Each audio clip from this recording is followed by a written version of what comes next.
Only mode. Hello, my name is Carlo Tapia. I'm a marketing coordinator at eFolder and your host for today's event. Welcome to the eFolder Expert Series. This webinar series brings together experts from eFolder's staff and partner community for deep dive discussions on key service and technical topics.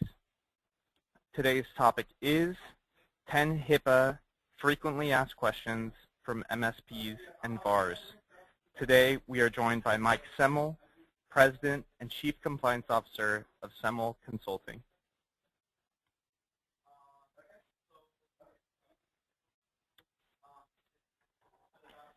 Before we go through the agenda, let's cover a few housekeeping items.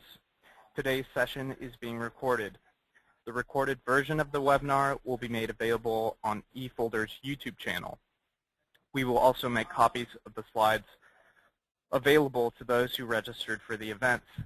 With over 530 people registered for today's session, we have put all participants in listen-only mode. You can enjoy the audio portion of today's event by either streaming it on your computer or by dialing in. Questions are strongly encouraged throughout.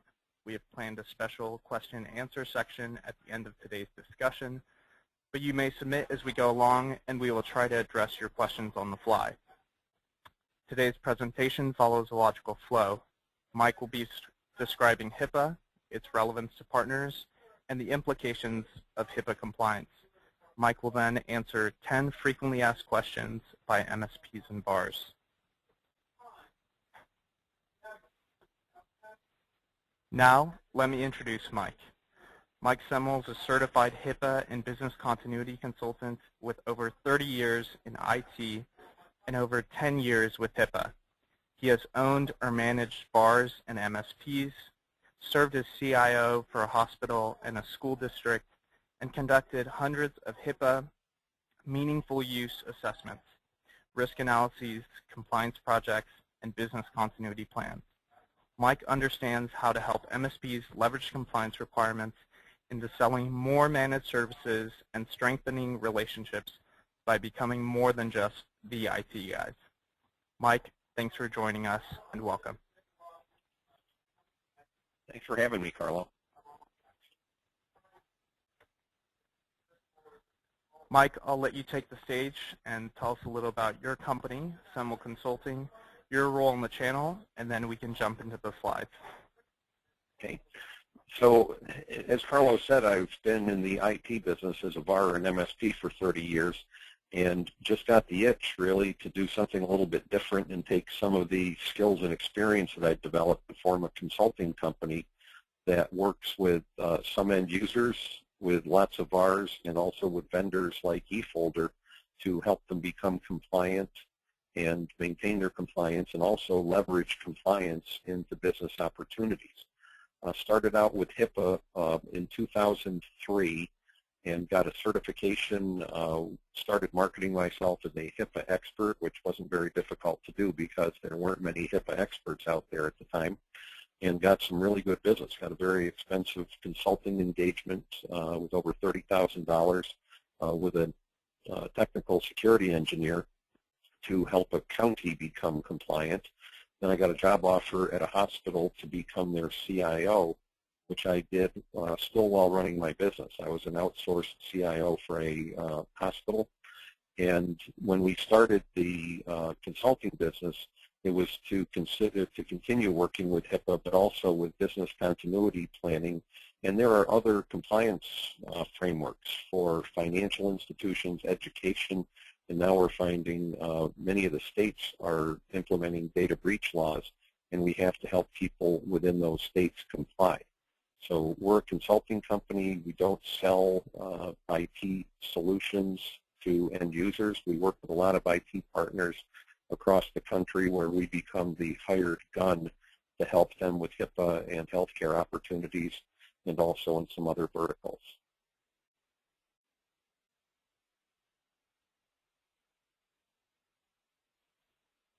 So what's HIPAA? The questions come up, still comes up actually, and the first thing is let's make sure that it's spelled with one P and two A's. It's the Health Insurance Portability and Accountability Act, and it goes back to 1996. It's had some changes. There was a privacy rule in 2003 and a security rule in 2005. But basically, the reason that HIPAA came about, if you look at the name, Health Insurance Portability, back then you were not able to change jobs and go to work for another employer unless you could guarantee that their health care provider, their health care insurer, would take you as a member. And there were a lot of pre-existing conditions, and basically they could say no. So HIPAA was started, the health insurance portability idea was started so that if you wanted to go to work for another company, their insurance company, with a few exceptions, but they got rid of most of them with HIPAA, they had to take you. And then in 2003, the privacy rule came in, 2005, the security rule, and basically HIPAA was to reduce some of the costs within healthcare and some of the complexity. And even though it may seem like it's complex by itself, it helps reduce some of the coding issues and the billing issues that hospitals and healthcare providers had. It mandated all the way across the IT industry, and basically you follow the money from the providers who are your caregivers, and they're billing you and they're billing insurance companies, and also Medicare. So it mandated the industry-wide standards for healthcare information, and then the privacy and security rules required the protection and the confidential handling of protected health information. And back in 2003, it was mostly paper, but as you all know, it's really moved to electronic. Today I'm talking to you from Orlando, where I'm at the HIMSS conference, which is the largest health IT conference, and it's huge. There are about 50,000 people here, and it's just incredible how large an industry this is.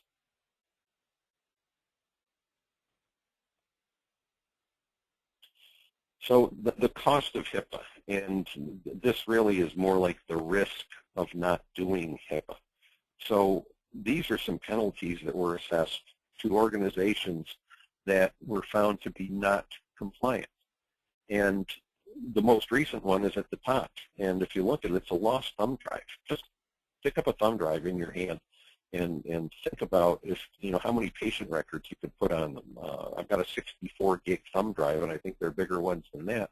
But it's just huge in the amount of information that can be stored on something that's so small. Part of the message here is that I've told people many times that I think that patient data is worth more than gold.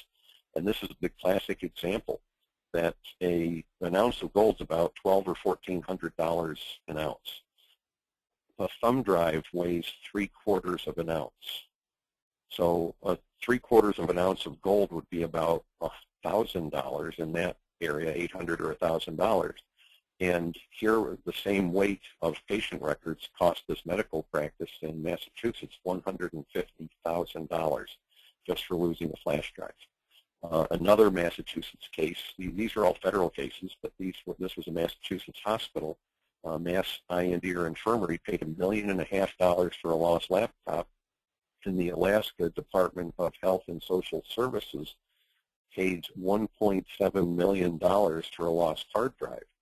And if you think about that penalty and you divide it by, I think, 300,000 people that live in Alaska, that's a lot of money per capita because of a lost hard drive. But these are the actual assessments, and these did not count. These dollar amounts don't count the costs that these healthcare institutions had to have to notify the patients, to defend themselves in legal actions and things like that.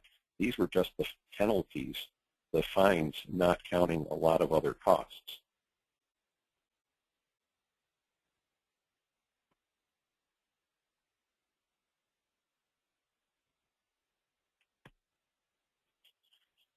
So HIPAA, the deadline that we're talking about here, when was the HIPAA deadline?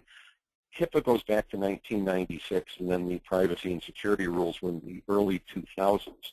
Last year, in 2013, on January 17th, the U.S. Department of Health and Human Services unveiled the HIPAA Omnibus Final Rule. So when we talk about rules and we talk about acts, so HIPAA is the Health Insurance Portability and Accountability Act. An act is a law. In 2009, there was the High Tech Act, which was part of the ARA stimulus money, the American Recovery and Reinvestment Act.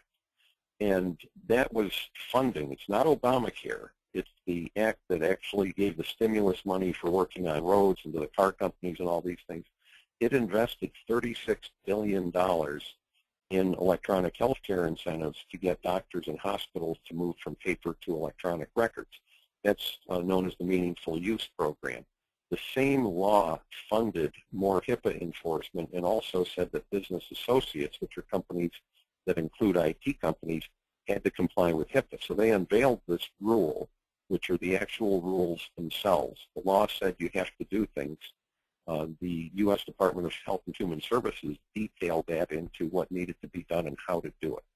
So it came out in January of 2013, and the compliance deadline, and this may affect some of you that may have healthcare clients. If you didn't do anything, you should have been compliant. They gave a 6-month grace period until September 23rd, 2013.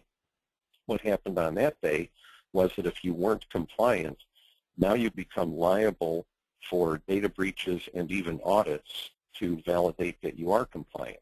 So September 23rd deadline meant that if you didn't become compliant at that point, now you're technically in violation of HIPAA if you're working with healthcare clients.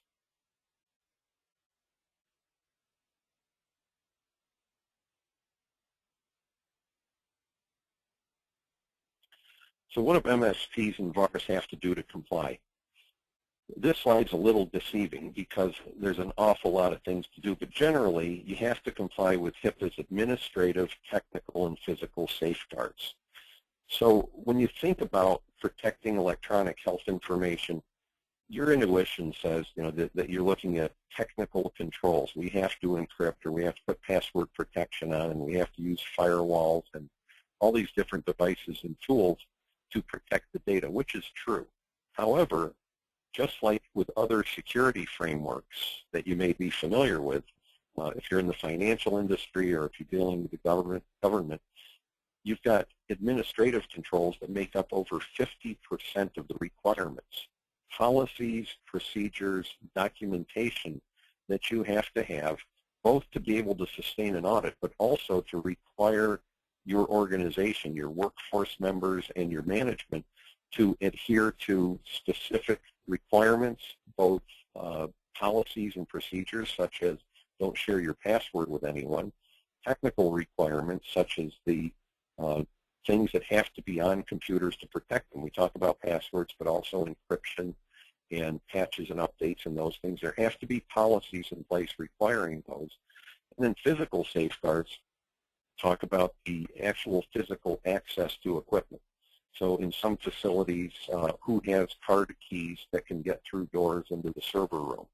In medical offices, for example, if a server's locked up, who has the key to get in that closet? And those types of things. Also physical safeguards to block access to workstations.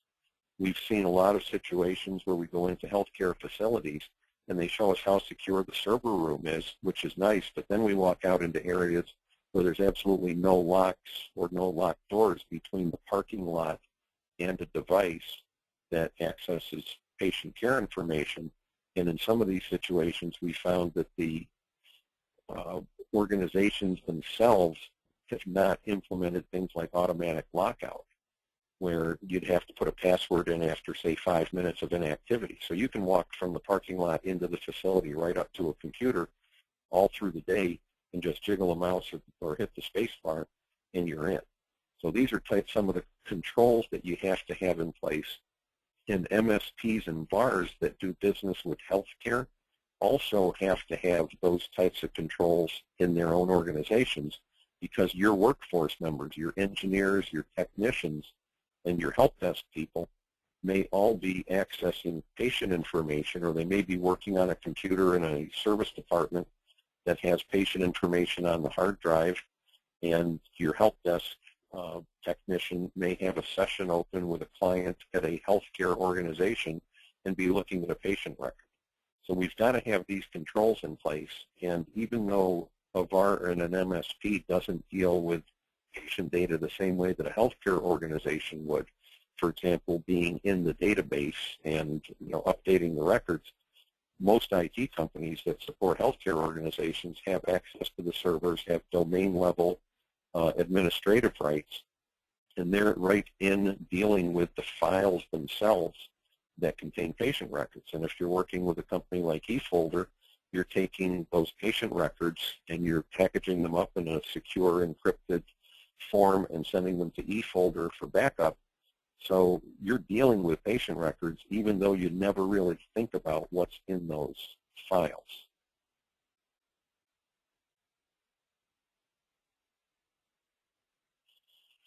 The question always comes up about what's protected by HIPAA.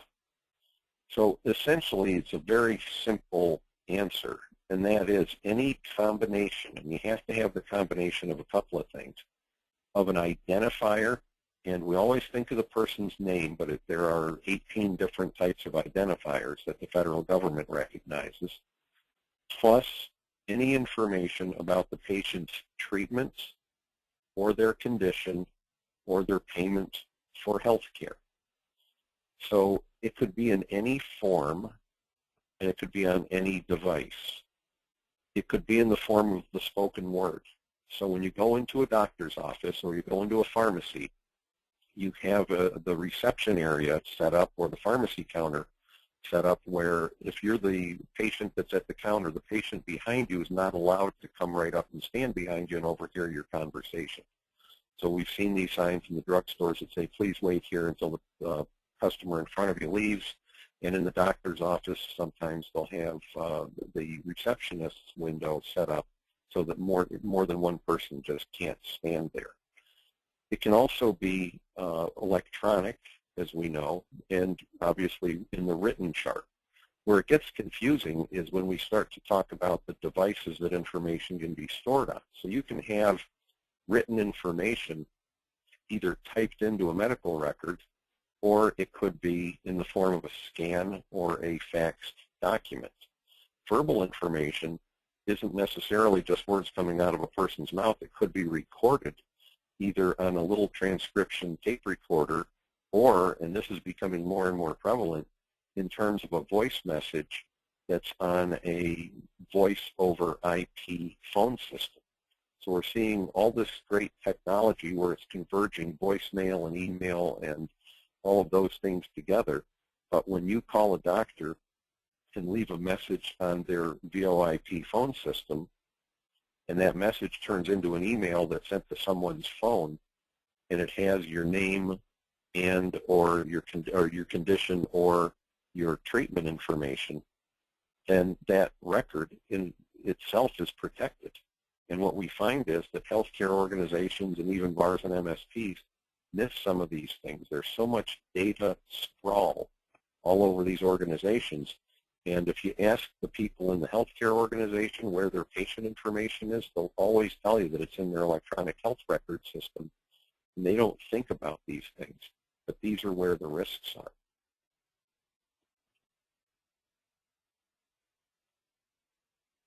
So when HIPAA was developed way back in the early 2000s, they came up with 3 different definitions of the types of entities that are involved with healthcare information. So a covered entity is your provider that bills for electronic or bills for health services, bills electronically for health services. It's also the payers. So you follow that money trail. And what surprises some people is who has to comply and who doesn't have to comply. At the federal level, when we're dealing just with HIPAA, if you give your medical information to a doctor, say you're a patient coming in the first time, they give you the clipboard and ask you to fill out your medical history. Do you have a history of heart disease? Is there any heart disease in your family? Cancer, high blood pressure, diabetes? We've all filled out these forms. Because it's left with the doctor, who's a covered entity, that form and all the information on it's protected by HIPAA. If you leave the doctor's office and you go down the street to join a gym, they're going to give you a similar questionnaire. So what has what happens with that is that it's not protected by HIPAA because the gym isn't billing for billing electronically for health services to an insurance company. So in most states, because HIPAA governs healthcare information in 47 states roughly, the information's only protected if it's with a covered entity. In 3 states, Massachusetts, California, and Texas, the information is protected no matter who has it. But HIPAA also defines, besides the covered entities, you have business associates. Well, who's a business associate? It's not a covered entity, and it's not a person who's in the workforce at a covered entity, but who has access to patient data. So a company like an IT company being able to access the network that has patient data is a business associate.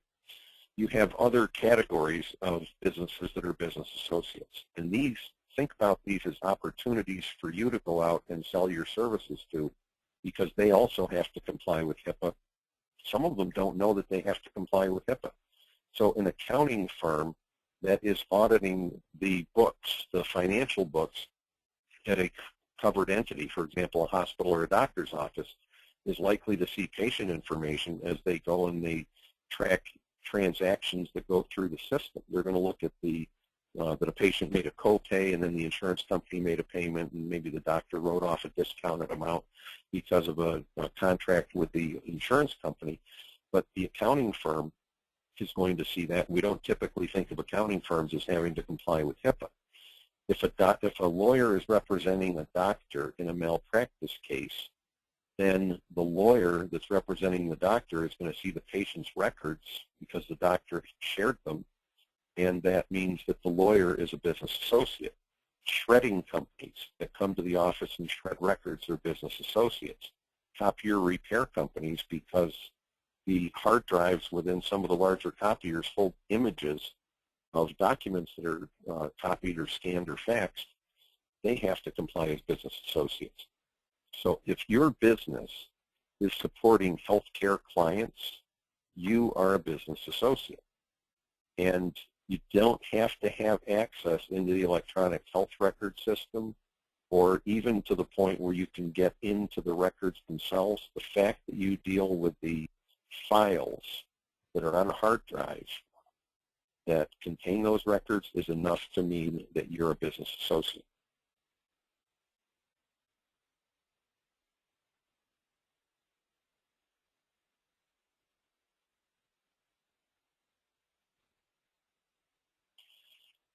So business associates have to sign business associate agreements.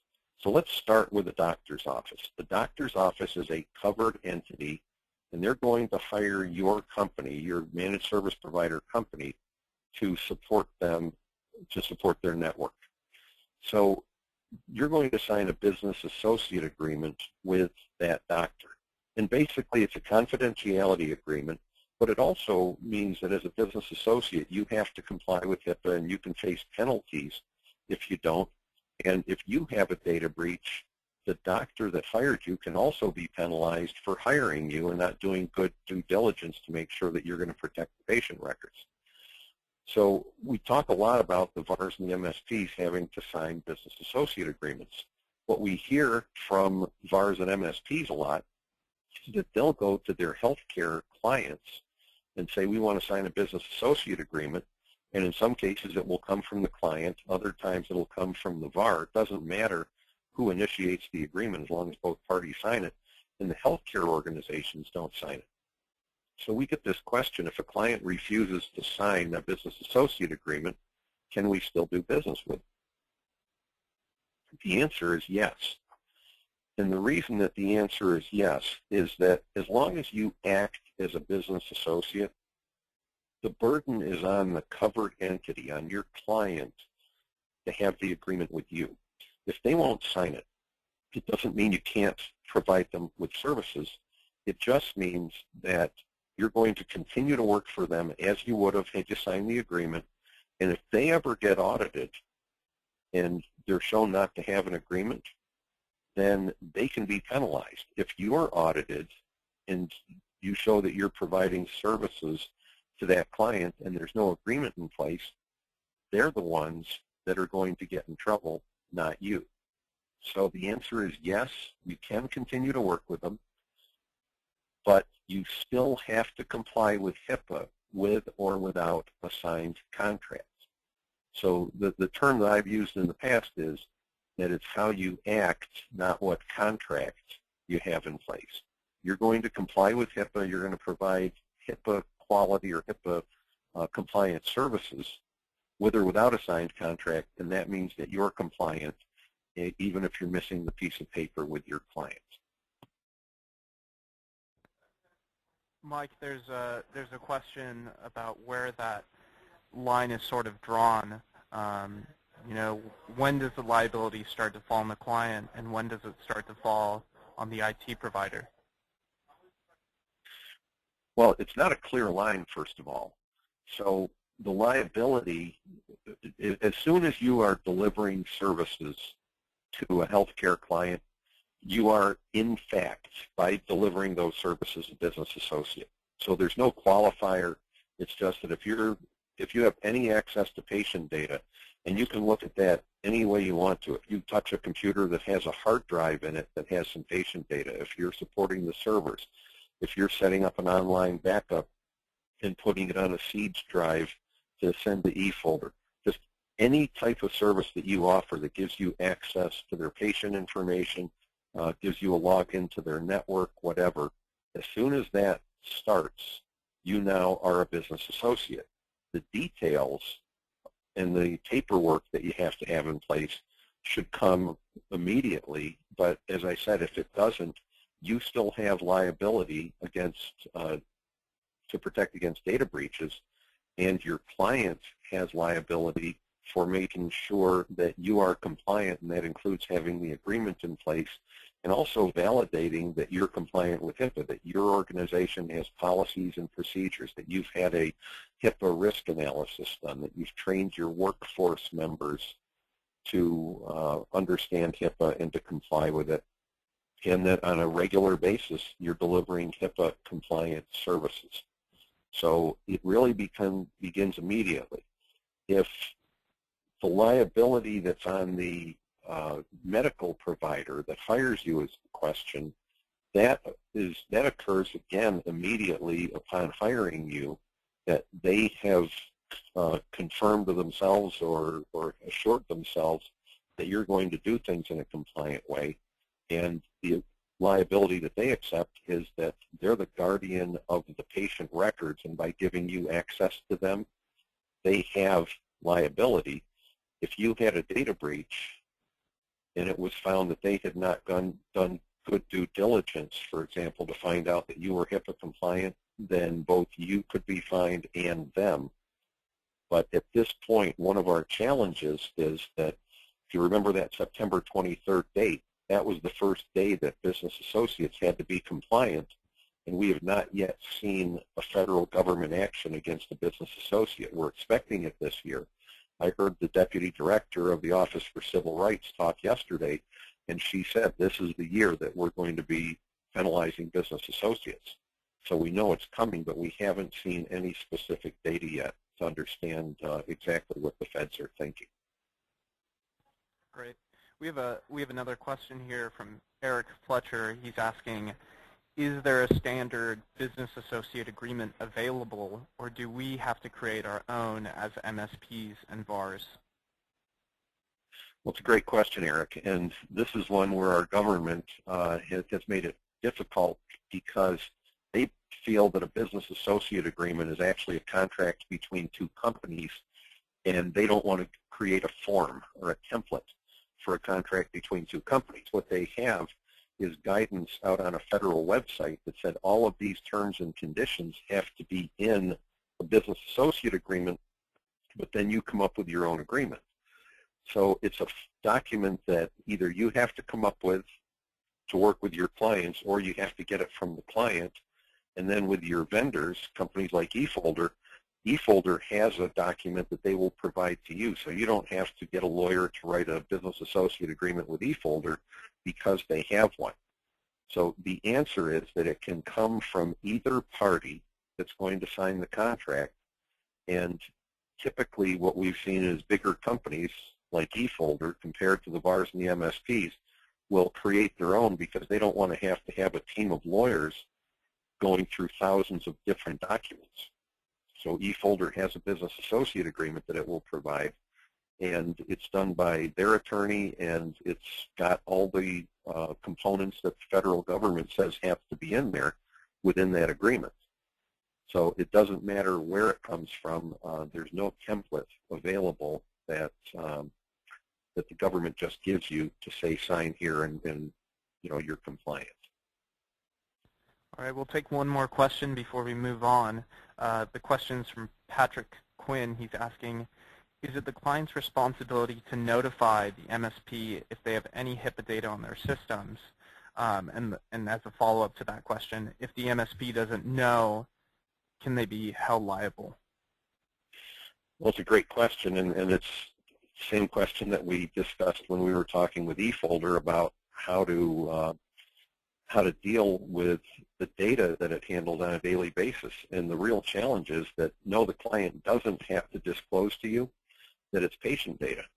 And, it's pretty obvious if you've got a client that has the word doctor in the name of the practice or something hospital, because you know that there's likely to be patient information. Where it gets more confusing and more of a risk is when you're dealing with lawyers and accountants and these other types of companies, even a shredding company that may be a client of yours for IT services, but you don't think of them as a healthcare provider, and they may have protected health information. So there's one other thing to bring up here too, and that is I mentioned that the states have laws that protect information, and there are 47 states with data breach laws. And many of the states say we don't care about healthcare information because HIPAA protects it, but there are other things like driver's license numbers and bank account numbers and PIN numbers and those things that those states protect. I think we're going to see more and more of this after the Target breach and some of the other recent breaches that have been publicized. And as I said earlier, those 3 states, California, Texas, and Massachusetts, have strict laws that require the protection of data no matter who has it. In Nevada, where my office is, has a state law requiring encryption of data that leaves the confines of a local network. So more and more when we talk about this question of does the client have to disclose that they have protected information, it's becoming more difficult to even understand what information is protected. And you almost have to take the approach that all the information that's coming to you is protected. And one thing that I've heard before is someone say, well, I'm just going to have the client sign a disclaimer that says that they're not providing us with any protected information. That won't protect you. If there's a data breach, the federal government will decide that you are a business associate. That was my discussion yesterday, one-on-one with the deputy director of the Office for Civil Rights, about companies that claim they're not business associates and they're trying to deny it. And her answer was, if we determine they're a business associate, then they're a business associate. And that's by the actions that they take. So if you don't know that data is protected and you have a breach, for example, a hard drive gets lost or a laptop or a server gets stolen, or you bring an item in for repair and somehow it doesn't get back to the client, and you find out it's protected information, you are just as liable as if you had big signs all over that device saying this contains protected information. So not knowing or hoping that it isn't there is not going to help you in that situation. Okay, great. Great questions. Let's keep moving along here.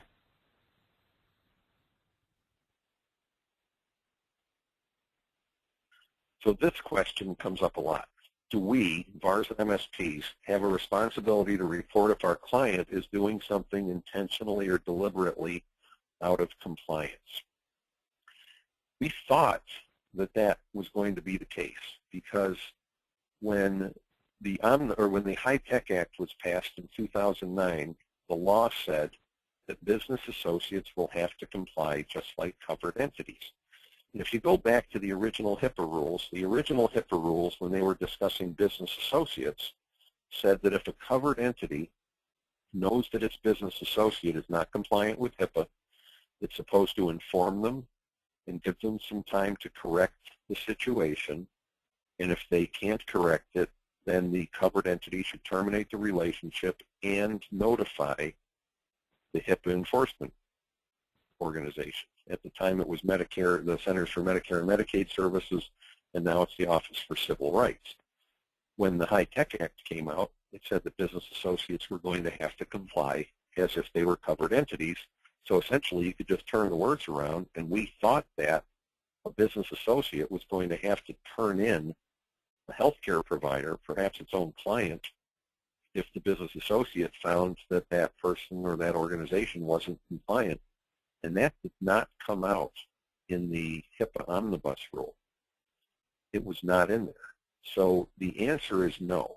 Even if you have, for example, recommended to a healthcare organization that they get a real firewall, or if you recommend that they get rid of Windows XP, or that they do patches and updates, if you find things that are seriously wrong with their technical security, and you suggest that they fix those things, and they don't, you do not have to turn them in. You don't have a responsibility to report it. You can report it because anybody can report a HIPAA violation. It can come from a patient, it can come from an employee, it could come from a disgruntled employee that got fired last week, or it could come from you or anybody else that knows about it. So HIPAA does not require you to report your client for noncompliance, which I think is a good thing, because we don't want to have the entire IT industry looked at as adversaries by the healthcare industry. We're here to help and educate, and if they don't do it the first time, maybe they'll do it the second time or the third time that you recommend it. But HIPAA, as I said before, does require your client to be sure that you're compliant, but it doesn't make you responsible for their compliance.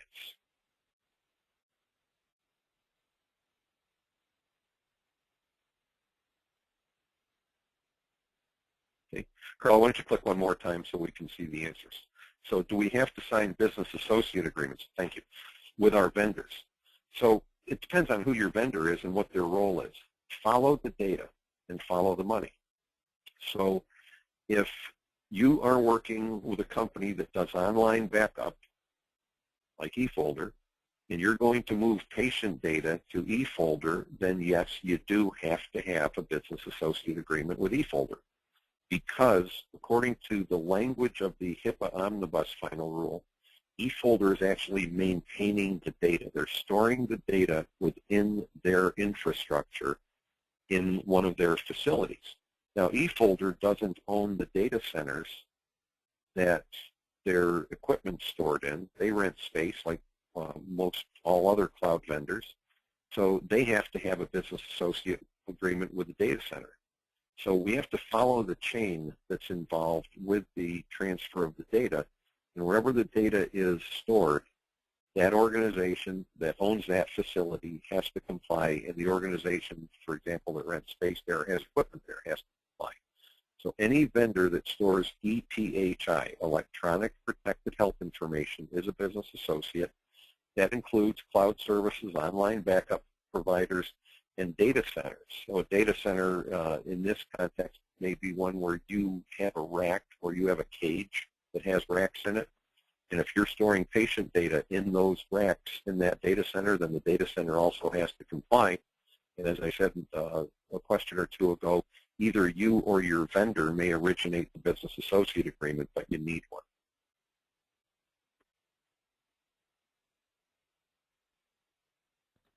Mike, we have a question here, and it looks like it's from Sheldon, and he's asking, do you know if HIPAA applies in Canada? And I would add to that question, what happens if you have a data center in the United States, but your client's in Canada? How does HIPAA get applied there?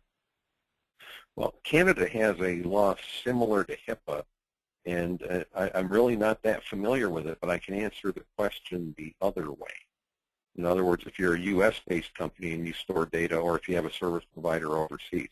So I think in Canada it's HIPAA or a name similar to that. And I don't know the answer to the question. I can find out, and if we have Sheldon's contact info, I can get back to him.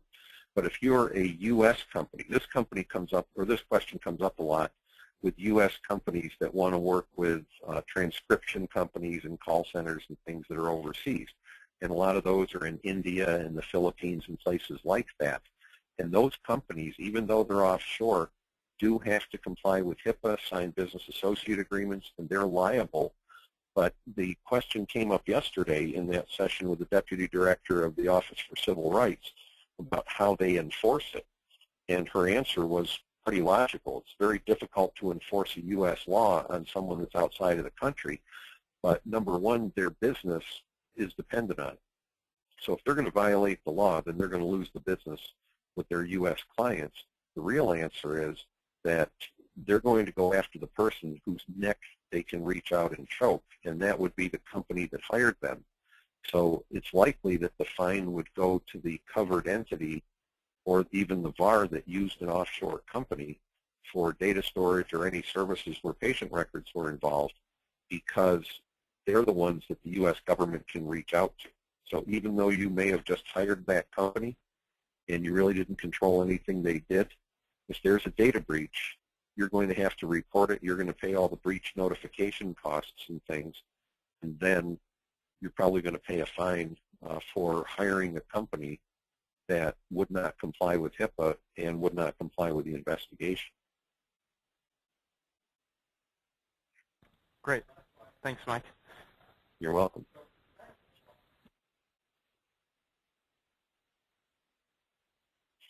Well, this question is, how do we verify that our vendors, and in this case backup and cloud vendors, are really HIPAA compliant?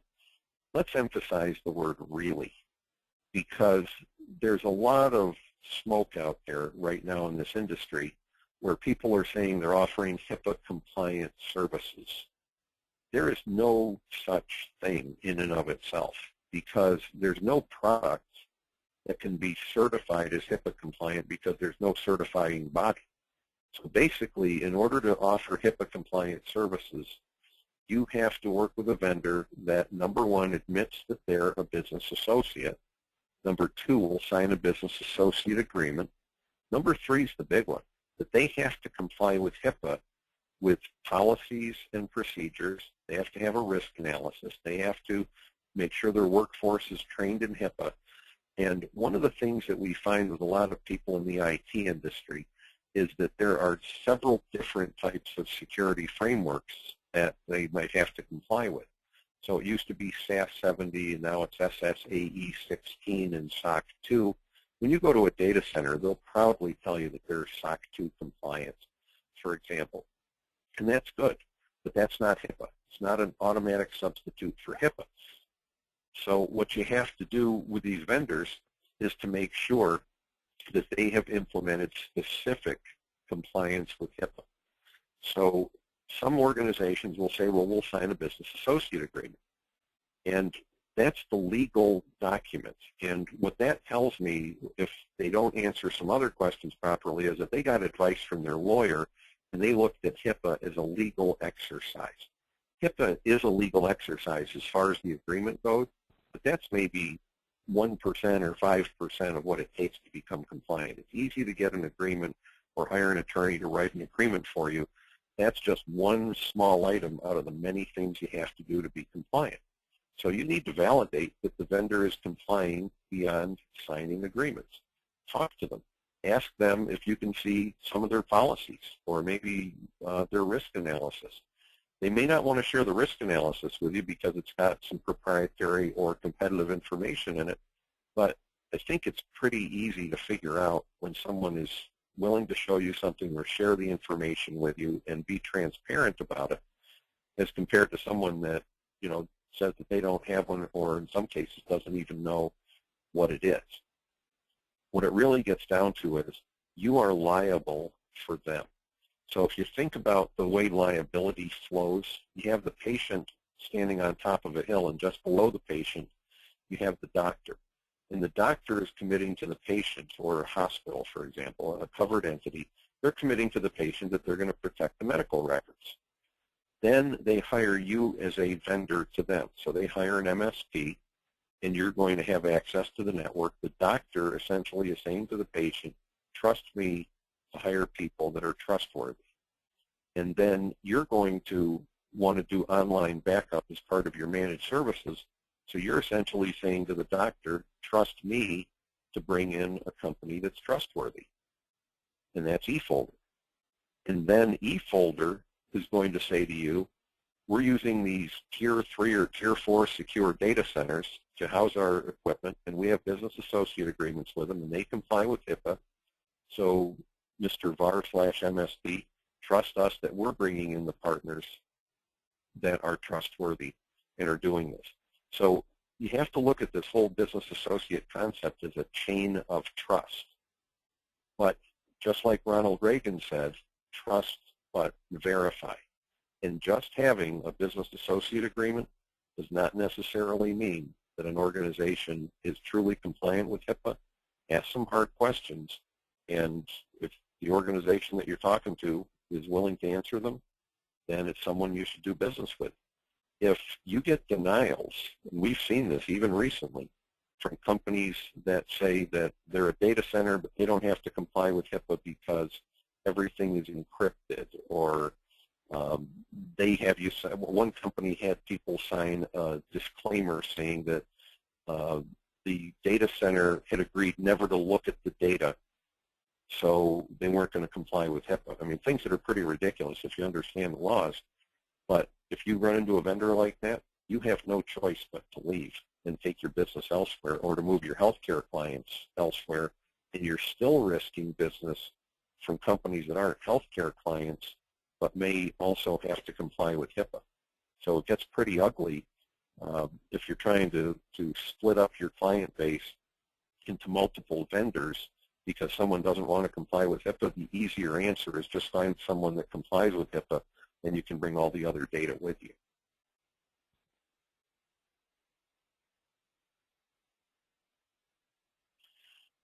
One of the challenges with HIPAA, and HIPAA is vague, and it's very vague because it has to apply to the smallest one-doctor practice all the way up to the largest medical center and healthcare organization and health insurance company that you can possibly think of. One set of rules that has to apply to everyone. The challenge is that these organizations are so different that there is no way to come up with one single set of guidance. They also don't want to make the guidance too specific, so it has to come from, it has to change every time, for example, technology changes. So this question keeps coming up, and again, these are frequently asked questions. Do our clients really need domain networks instead of workgroup networks? HIPAA doesn't say they do, but if you read down through the rules, HIPAA requires individual user identification. Everybody that accesses a patient record has to be identifiable. You can't have nurses logging in as nurse. They have to be individually identifiable. You have to be able to create audit logs. And then you have to be able to do an information system activity review. So these things all work together. Individual user ID means that everybody's logging in as themselves so that they can be tracked individually. Audit logs means that the logging systems are turned on so that you can track access to files. And as I said before, it's all files that contain the records. So we're not talking just about the files that are in the electronic health record system. We're talking about every Word document, every spreadsheet, everything else that may contain patient data. So you just log in at the network level and you have access to those data files.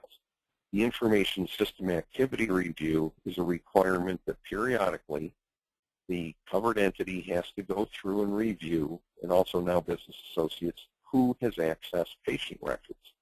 And where this has become pretty important is that there was a university in Idaho that had a firewall that went off, that was taken offline, and when it was put back online, the engineer didn't turn the intrusion prevention system back on, and it left it wide open, and they never caught the problem for 10 months, and patient records were breached. They were fined $400,000, not just for the engineer putting the firewall back on and not turning IPS on.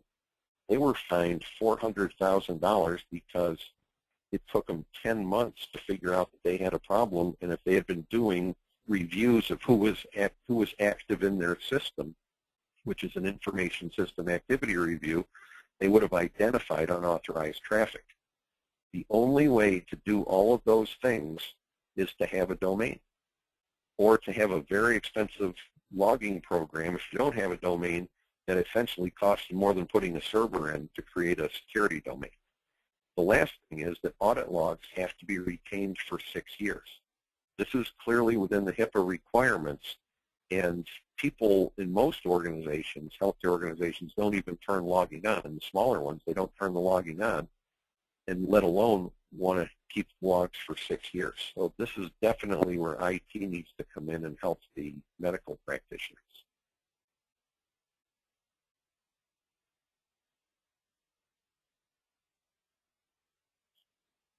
Okay.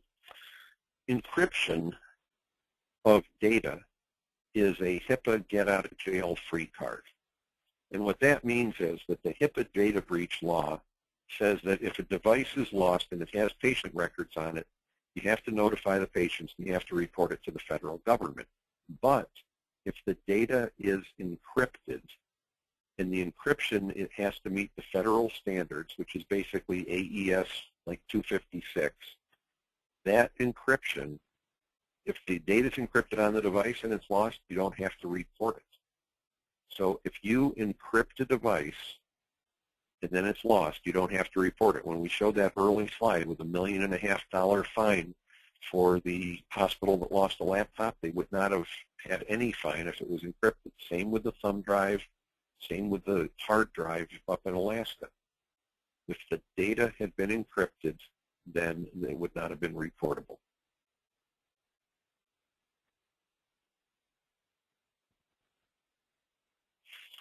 So I've already mentioned this, I think, when we talked about the data centers a few minutes ago. Are cloud vendors and backup providers exempt from HIPAA because the data is encrypted and they don't have the encryption keys? Here's what people are confusing. The answer is no. They're still business associates. The rules for being business associate and the data breach rule that has to do with encryption are two separate rules that don't counteract each other. So if you're a data center and all of the data that comes to you is encrypted and it's healthcare data, you're still a business associate because you're taking healthcare data, and it doesn't matter whether it's encrypted. If the device that it's stored on is lost or stolen, you don't have to report it as a data breach because of a different rule or a different law. So they're two separate things, and what we find is that people try to confuse them by saying, well, if the data is encrypted, then we don't have to be a business associate. No, it doesn't matter, and it also doesn't matter who has the encryption keys. If the encryption keys are stored with a vendor, that's separate from them having to comply with HIPAA as a business associate, and the qualifier for them complying is that the data is on their system in any form. So it could be verbal, written, or electronic, and in the electronic format, it could be encrypted or unencrypted. It doesn't matter. You're still a business associate.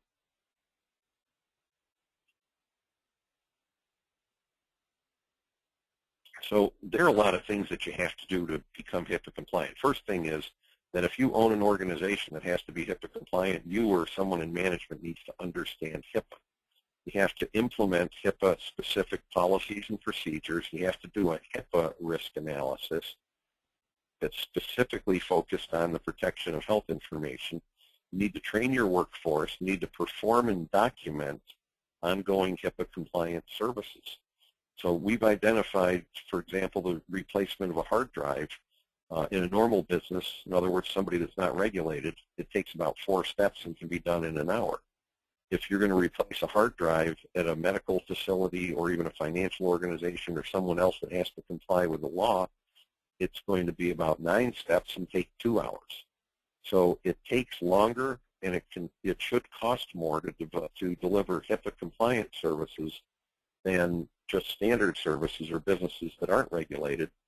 And then the last thing that you need to do is make sure that your partners, that your cloud vendors, your online backup provider, and so forth, are HIPAA compliant.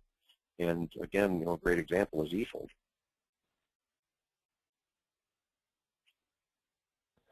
Great, thanks, Mike. And it looks like the question queue is filling up now, so we're going to try our best to give you Mike's information and get some of these questions that have gone unanswered. Can we do the XP question, Carla? Yeah, of course. And that actually is a question that we had in the queue. It's let me see if I can get it here. So Luke Morahid is asking, a client has Windows XP after Microsoft stopped issuing security updates. We have signed business associate agreement, but the client refuses to purchase the newer supported versions of Windows. This results in a data breach. Are we liable as an IT service provider? And, Mike, we spoke earlier about how we're seeing a lot of IT providers asking about Windows XP and these updates and how they're no longer going to be provided. How does that play into HIPAA? Well, the answer to the question is that no, as an IT provider, you're not liable. I would have some documentation that you recommended to the client that you did recommend that they get rid of XP. But we've written a piece that's over 2 pages that has quotes and recommendations from different organizations at the government, and even things like Texas A&M University has banned Windows XP from the campus after it loses its patches and updates on April 8th. So if you want to contact eFolder, we can send you a copy of that and you can use it with your customers, but the answer is you do not have liability. Great. And on the screen now, this is everything that eFolder promises. Just beginning with the business associate agreement, we've conducted HIPAA risk analysis with professionals such as Mike Semel. We've written HIPAA-specific policies and procedures, everything from the initial backups sent to us on hard drives to BDRs to recovering clients in the eFolder Continuity Cloud. Each of these steps has been reviewed by professionals such as Mike Semel. We train our workforce consistently and constantly on HIPAA and the seriousness of complying with HIPAA, and we retain professionals such as Mike Semel, and we appreciate their services. Moving on here. So the question really is, where does this leave you as a partner? What can you do to be HIPAA compliant? Well, for starters, if you're an eFolder partner, make sure that you contact your account manager and get a business associate agreement and start that process. Those documents are immediately available to you. Also, all of the registrants of today's webinar will be receiving a HIPAA compliance playbook, which eFolder is in the process of developing.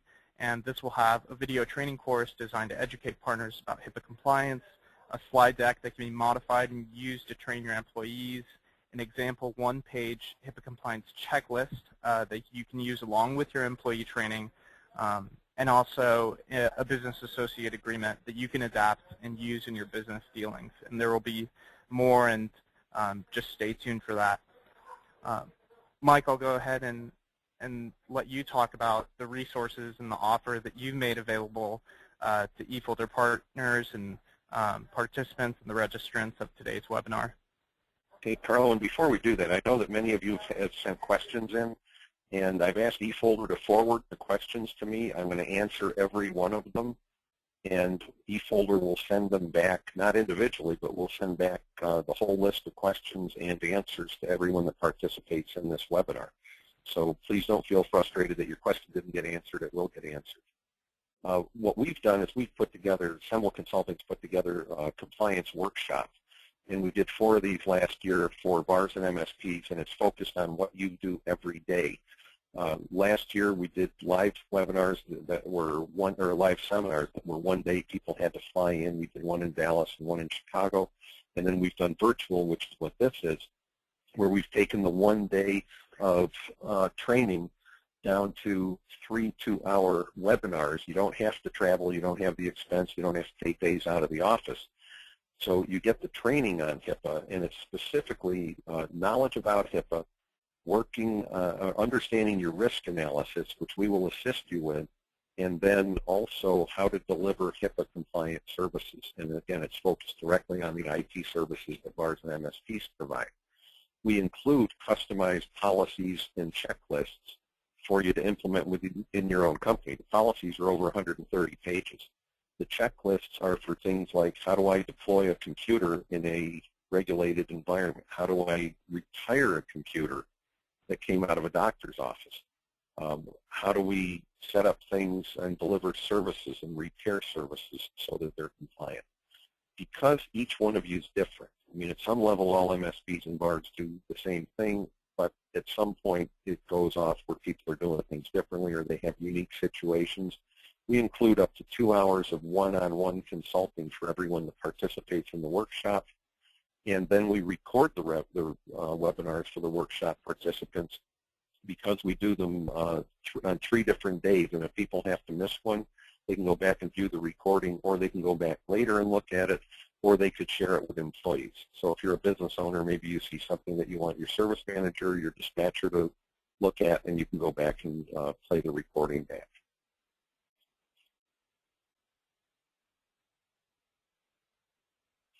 So there's a registration link on here, and what we've done is offered eFolder partners, anyone that's attending this webinar, a $300 discount. So the regular price of the workshop is $12.99, and for eFolder partners or anyone attending this workshop, it's $9.99. So there's a discount code. If you click on that link and you go out to the website and you go to sign up, you'll see the enter promotional code link. Click on that link and enter eFolder, E-F-O-L-D-E-R, and you will get $300 off on the workshop. The workshop's limited to 35 participants, and we did this last year, and it worked out well.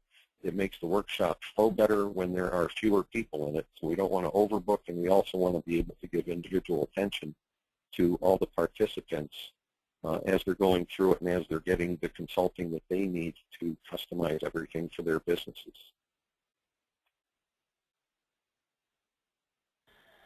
Great. Well, that concludes today's webinar. There were great questions, and I appreciate Mike Semel coming on and answering questions from our community, and we'll do our best to get those questions to Mike and get all of your questions answered. Thank you again, Mike, and thank you everyone for attending. Thanks, Carlo.